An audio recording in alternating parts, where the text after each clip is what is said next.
what really? I mean, their planes, the JF-17s. We got news of F-16, now an unidentified jet as well.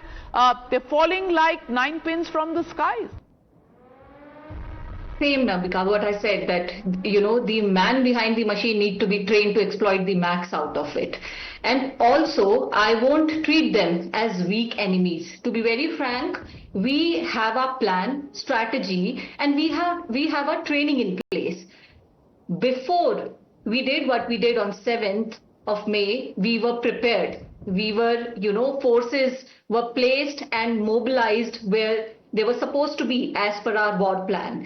And after what they did on, 8th of May, we were prepared, and especially air defense system was prepared, like missile defense systems like S-400. We have our planning in place that if this kind of situation arises, how system needs to be exploited at its max.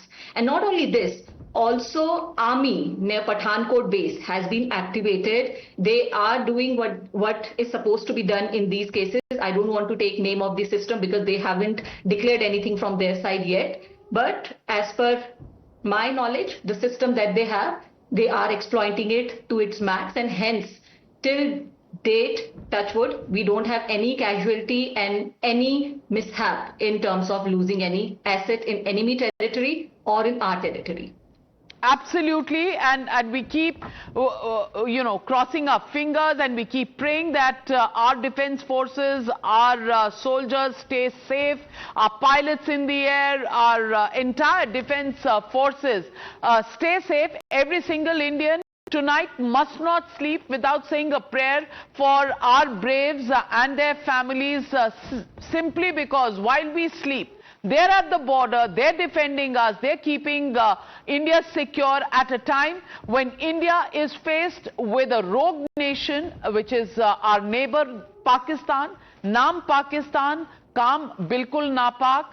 Na Pakistan should be the name of the country. Well, that's the feeling that's going on in everybody's mind, but we all deserve to pray for each one of those soldiers standing there, and each one of them and their families also part of the larger Indian family. And I want to get in Major General Dwivedi. Major General Dwivedi, not one success so far, thankfully, not one success to Pakistan so far, yet the misadventure continues. To what do you ascribe this?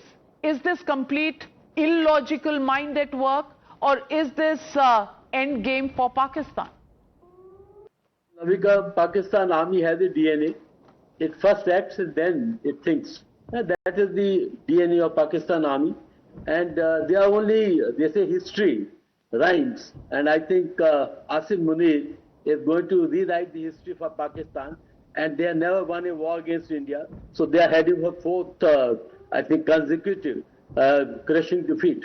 I remember we were on Dhaka, almost around Dhaka on 16 December. And what Pakistan, that time radio channels were claiming that Pakistan is winning. So that is the kind of, history Pakistan has. And they will always do that. 2 points I want to make. You brought out how, the American Foreign Secretary spoke to India and the counterpart in Pakistan. Please remember, Pakistan is a client state. So masters speak to the client state, the service provider, as Rubio spoke to their foreign minister, because Pakistan is a nation which lends to be used, abused and misused. And that's exactly the Chinese do. I have seen it for myself as defense attaché, how when in China, how the PLA people speak to the, Pakistan Army. The pointed issue is, Navika, Pakistan is actually, as I said, going to repeat its performance. They're heading for a very crushing defeat, and Pakistani generals have always let down the nation and let down the people. So Asim Munir is no different. He belongs to the same stable. And my last point is that we need to take this now to logical conclusion. We need to bring Pakistan on its knees, because this 3.5 decades of proxy war, I think, has gone too long, and it has to be fought on all fronts, because such occasions we fight as a nation. It's a national war. So all elements of our